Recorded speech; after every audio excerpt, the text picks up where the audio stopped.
Let's go to another vote-rich province. Dwight De Leon is live from Alaminos, Laguna. Dwight covers Laguna, which has over 2.1 million voters. Dwight, what is it like there now?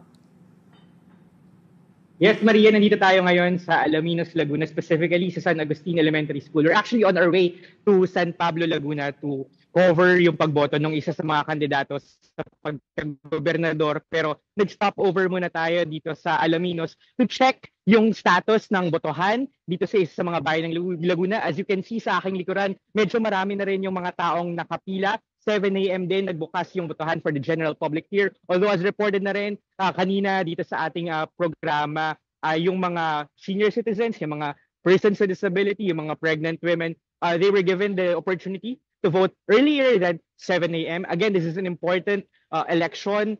Dito yung unang pagkakataon for the Commission on Elections to deploy their new machines, yung Miru. So we're going to check throughout the day if naging maayos ba yung sistema ng botohan dito sa Laguna and in other parts of the country. As I've said, this is an interesting race here in the province of Laguna, specifically the gubernatorial race. Kasi nakita natin, Maria, sa ibang provinces sa Calabarzon region, it seems like the gubernatorial race is already, parang alam na natin kung ano yung magiging resulta. For example, in the Cavite province, the Remulla, yung Remulla na pinapatakbo for the gubernatorial race, si Abing Remulla, he's virtually inopposed yung mga kalaban niya, wala namang makinarya. Sa Quezon, hindi rin kinalaban si Helen Tan ng mga Suarezes. So she's also virtually unopposed there. Sa Rizal, yung mga Inareses, they're expected to just continue for another 3 years. Ang Inareses may talagang strong grip on power sa Rizal. Sa Batangas, while it is a race na could be competitive dahil term limited si Governor Dodo Mandanas, nandoon si former Governor Vilma Santos running for governor, tapos may tatlo siyang kalaban including former Congressman Mike Rivera. It's not as probably intense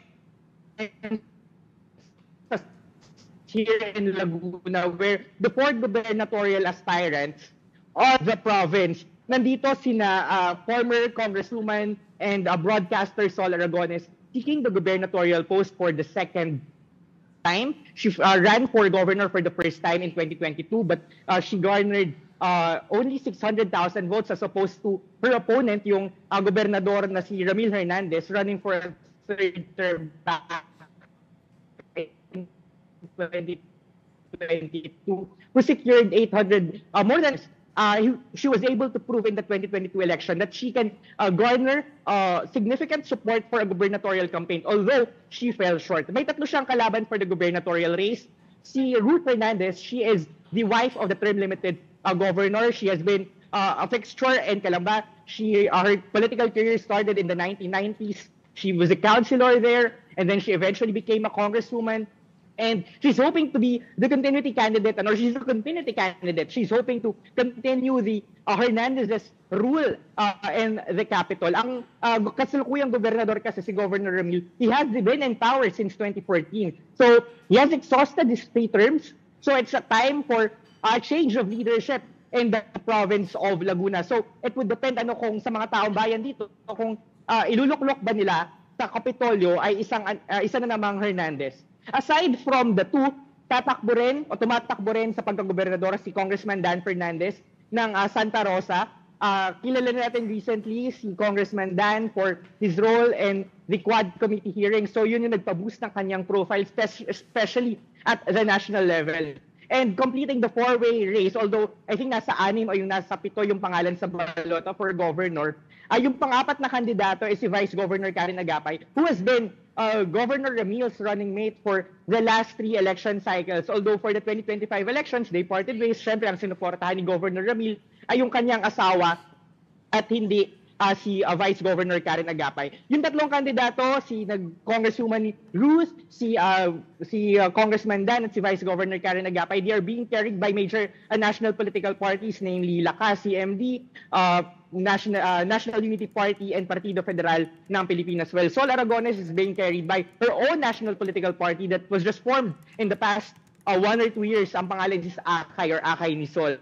Now, why is this important? There are 3.3 million residents here in Laguna, 2.1 million voters. It's one of the most vote-rich provinces in the country. Yet, Laguna does not have an operating tertiary public hospital, which has posed major complications for many residents here, specifically for underprivileged individuals na kailangan pang lumuwas ng Laguna to seek medical services. Either pupunta sila ng Batangas Medical Center sa Batangas City, or luluwas sila sa Manila sa Philippine General Hospital just to seek medical treatment. So it has been a defining issue of the campaign, and most candidates, or all candidates for governor, have issued statements, have made promises kung paano nila pagagandahin yung serbisyong medikal sa Laguna. For example, si Vice Governor Karen Agapay, she said na gusto niya ng public hospital na walang cashier. It has actually been a promise of many candidates coming from Partido Federal ng Pilipinas. So it seems like a messaging strategy that is consistent with the party. Si Congresswoman Ruth, na continuity candidate ng Hernandez administration in the capital, promises to strengthen the Blue Card Health Program, free services para sa mga card holders. Si Congresswoman Sol Aragones naman promises na sa bawat locality ng Laguna ay magtatayo ng pharmacy para magbigay ng libreng services at libreng gamot para sa mga residente ng Laguna. It is a campaign here. The campaign here in Laguna has been defined also by numerous allegations of vote buying. Si Congresswoman Ruth Hernandez, tsaka si Congressman Dan Fernandez have both faced vote buying allegations before the Commission on Elections. They have actually been tasked by the COMELEC to explain their alleged involvement in vote buying activities and their alleged abuse of state resources, specifically kay Congressman Dan, yung kanyang rice distribution program, although both have denied allegations of vote buying. Samantalang si Congresswoman Sol Aragones, hindi naman din siya nakatakas sa kontrobersiya.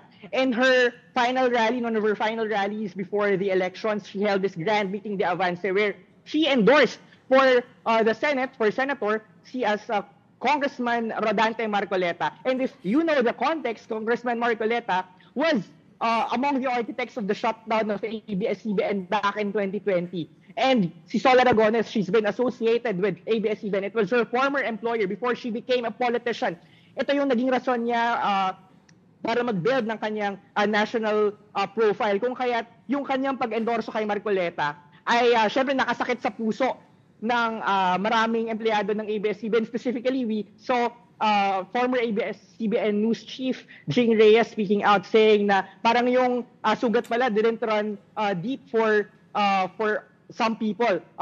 Yun nga, patutsada kay Congresswoman Sol. Pero nung tinanong natin si former Congresswoman Sol, bakit niya po ba inendorso si Marcoleta? Ang sabi niya, dinipensahan niya yung kanyang pag-endorso. Sabi niya, she will endorse anyone who will support her vision for a better hospital. So, I think that defines, that underscores kung paano naging sentro ng kampanya itong usapin ng serbisyong medikal dito sa Laguna. So, yan yung latest update dito sa Laguna. As we can see, ito, ongoing yung botohan dito sa likod ko. I think dadami pa ito mamaya kasi simula pa lang ng botohan. So, sa mga kababayan natin, especially dito sa Laguna, agahan nyo na po yung pagboto para hindi kayo ma-hassle pagdating mamayang hapon kung saan last minute yung gusto nyong gawing botohan kung sakali, baka mas lalo lang kayong mahirapan. Maria?